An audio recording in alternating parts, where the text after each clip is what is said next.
it's not him, who's the guy? Mm-hmm. And since nobody can tell me who the guy is, then it's Lamar. Get ready to go Facebook Live.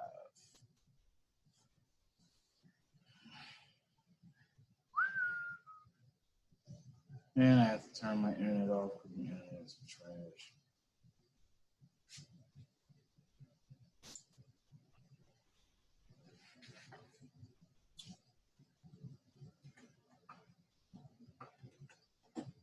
Damn no.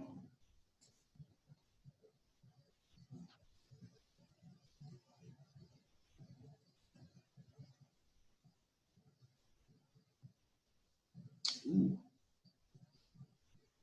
All right.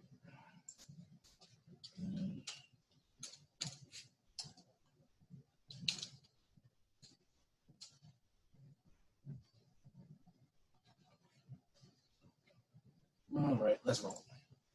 All right, what's up, everybody? Welcome to a brand new episode of Ramble Double. It's me, it's DT on the MIC, and as usual, rolling with me is my man Seon St. Easy. What's up? Just chilling. It's popping.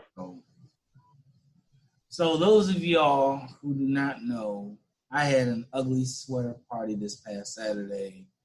And if you did not come and you were invited, you missed out. We had a ball.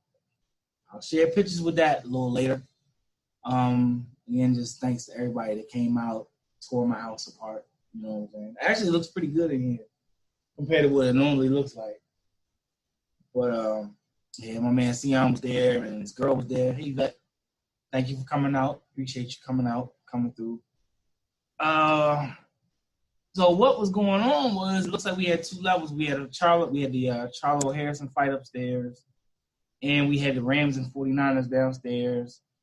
And the 49ers beat the Rams and eliminated the Rams from playoff contention.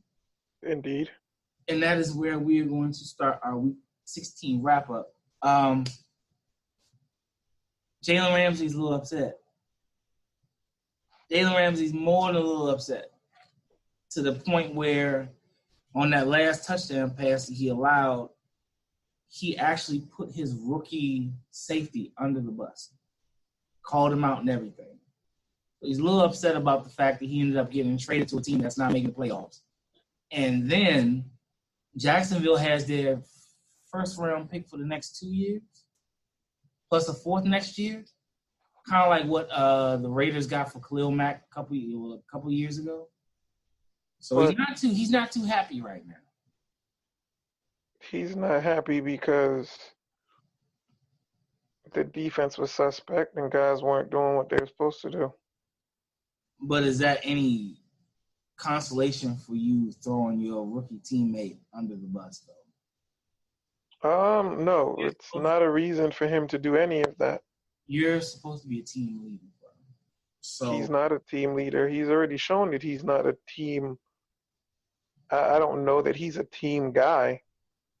He's just a very talented player who happens to be a shutdown corner. But I don't know that Jalen Ramsey would ever be called a team guy. I don't think he's one of those. We knew he wasn't a team first guy when he showed up in that Brinks truck. And I mean, look, I'm all for go get your money, man. Go do what you got to do, but you don't got to make a spectacle of it. You can be quiet. You know what I mean? You can be quiet and still get your money. Darrelle Revis never said nothing, but Darrelle Revis, he negotiated his own contract, and he got what, 2 max contracts out of the deal, you know. And Darrelle Revis was never a talkative guy. He never did all that throwing anybody under the bus. He just, you know what I mean? He did what he did. It's Darrelle Revis, you know what I'm saying? I'm like, but I mean, if you want to be on a level, even when they traded him to Tampa, he was still known as Revis Island.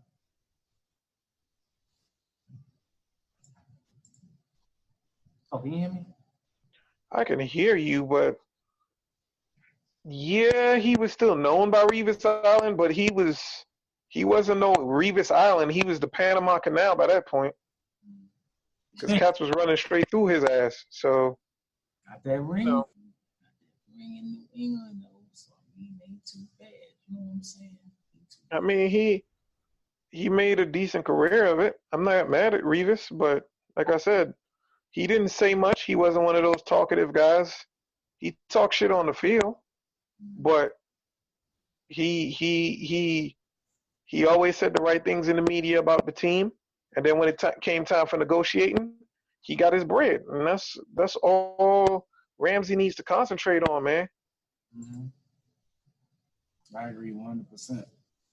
So let's run through these games on Saturday. So the Texans beat the Buccaneers and clinched the AFC South.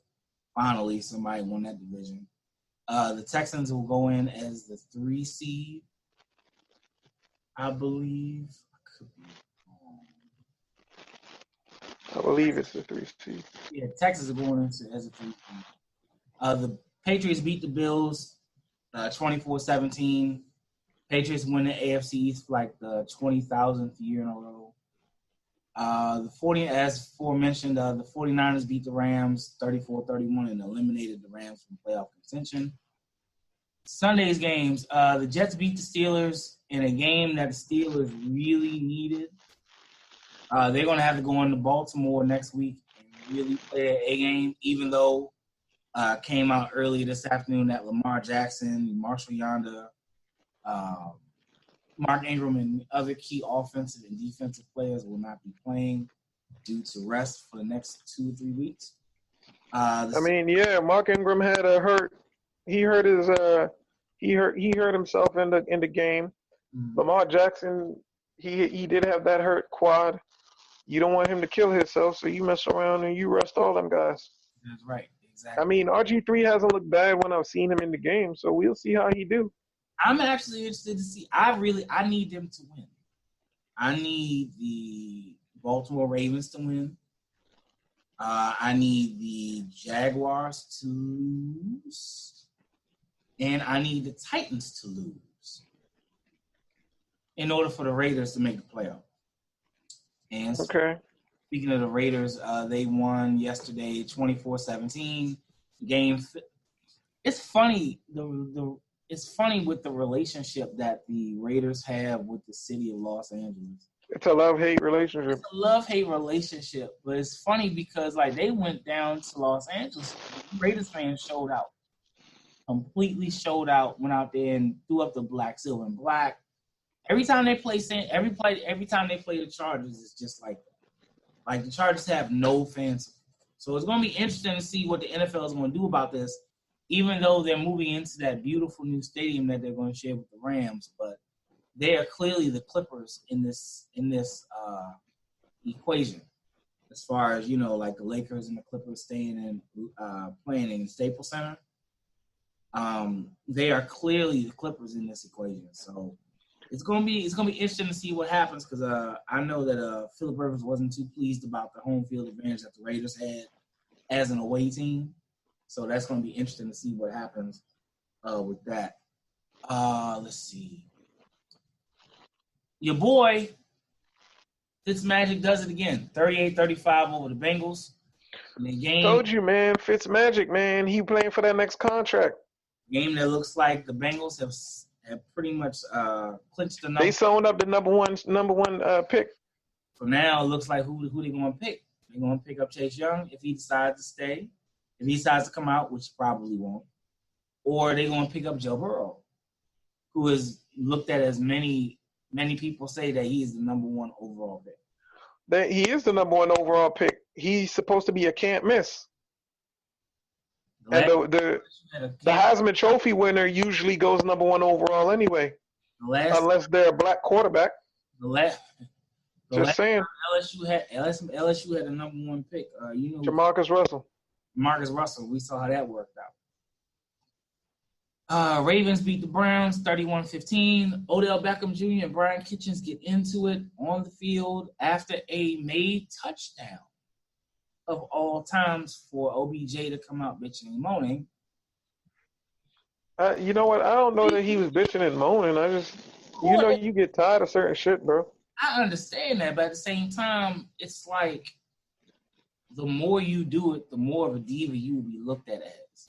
I mean, at this point, bro. At this point, his season's over.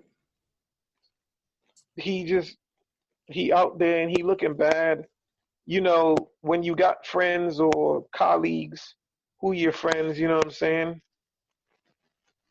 Odell Beckham is, I think, what, 750? I could be wrong on the yardage, but this is clearly his worst season as a professional. So, Where he wasn't injured, yeah. Yeah, when He was. Yeah. I mean, the kid was on route to break receiving records for first like 4 seasons and all that shit, and that shit came to a screeching halt when he got to Cleveland. Yeah, so we'll probably end up talking about what's going to happen with the Browns. What's going to happen with the Browns after this. Nothing. They traded a lot. They traded to get him. Oh no. They're gonna keep him. I'm talking about head coach. There ain't no way in the world that Freddie Kitchens makes it through this offseason as the head coach of the Cleveland Browns. They're already talking about having Urban Meyer as the head coach. Urban Meyer is not coming to Cleveland. I promise you that. I don't think he leaves Fox, to be honest with you. I don't think he leaves Fox either. He's getting what? He's getting like $10 million? I don't think he leaves Fox because he likes getting paid. It's easy work. Yeah. Speaking of Urban Meyer, he was at the Redskins game a couple weeks ago. What was it? It was Sunday, right? Where they were playing the Giants. And look, I know this game probably qualifies as my toilet bowl of the week, but I watched the fourth quarter between the Giants and the Redskins. I was at the game, actually. Seon was at the game. Now, I'm telling you, that was a good football game. It's a great game, man. Haskins was 11 of 13 for 132 and 2 touchdowns before he got hurt. Look, I know I've ripped Dwayne Haskins on this show a lot. Yes, you have. I'm going to be real with you. The kid's not a bum. He's not. He's really not. He's starting to look like a real pro quarterback. Right. All he needed was someone to believe in him and to be coached up. And you know he has the perfect coach as the starter for next year, right? Alex Smith. If Alex Smith comes back, he is the starter. Let's be clear. If Alex Smith comes back, he's the coach. Offensive coordinator, QB coach. Hey, why not? He is the QB coach. He's not. Look, bro. Yo, every time it rains from now on, Alex Smith. If it rains over in motherfucking Virginia, Alex Smith and that leg is going to know. You know what I'm saying? I think a lot of people forgot that Alex Smith was on his football team. Alex Smith, first off, we were going to make the playoffs with Alex Smith that year. I agree. Alex Smith was going to take us to the playoffs, and then he got injured. And now he's just a lot of money on the books that's dead. Yep. And it's nothing we can do about it. We just got to eat. We got to take that on the chin, honestly. There's nothing you can do. I think Dwayne Haskins is in the perfect situation. Once they figure out what they're going to do at head coach, they find somebody that's offensively minded. They get themselves a good quarterback coach that can coach. Alex Smith's going to be Kellen Moore. Then you've got Alex Smith sitting there with all the experience needed for Dwayne Haskins to learn. And then everything comes together, and you have a good quarterback system. And you're going to have to eventually cut Alex Smith because $94 million is $94 million. Not really. If he retires, insurance will eat it. Yeah, but if you as the management, you tell Alex Smith, look, we're gonna bring you into training camp. We're gonna see if you got it. You play in the preseason. Because if you got all that money on the books, what you want to do is bring Alex Smith out. Because other teams are going to need quarterbacks. They're going to need a good veteran who they know can win, who might coach up a young kid. You bring Alex Smith out, you see what Alex Smith still has. You bring him out in the preseason, and then you talk to Alex. Look, Alex, here we go. You ain't got it. Maybe you do got it. You know what I'm saying? You tell Alex, look, you might want to chill out. Look, we're going to bring you in as the QB coach. You can make a little extra. You retire now. All your money's insured. You mess around. You can be the QB coach. We'll sign you to a 5-year deal. and you can get that bread. You dig what I'm saying? You can get this bread. You can